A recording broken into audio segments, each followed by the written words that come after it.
Jan owns an apple orchard and it's harvesting season. She has a bumper crop and needs to calculate how many apples she should pick in order to maximize her profits. For the purposes of this example, she will sell all of her apples to the local cider mill for 50 cents each.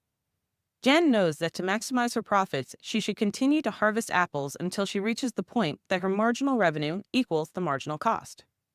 Jan calculates her marginal cost using the cost of ladder rentals and the wages of the apple pickers. The apples on the bottom third of the tree are the cheapest to harvest at a marginal cost of 30 cents per apple. This is because her workers can pluck apples off the bottom of the tree without a ladder.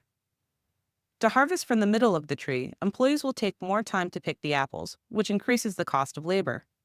Also, a small ladder is needed. This increases the marginal cost to 45 cents.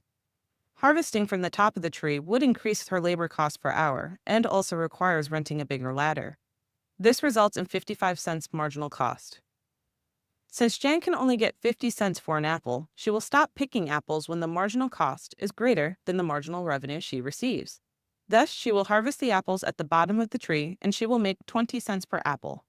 She will also harvest those apples in the middle and make 5 cents per apple.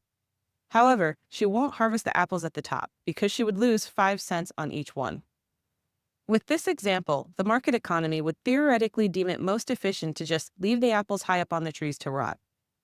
Some people believe that the government should provide subsidies to industries that would leave food and other essential goods to waste. Subsidies, however, cost other resources and create an unfair market. Should the apples at the top of the tree be left to rot? Or should someone step in and get involved? What do you think should be done?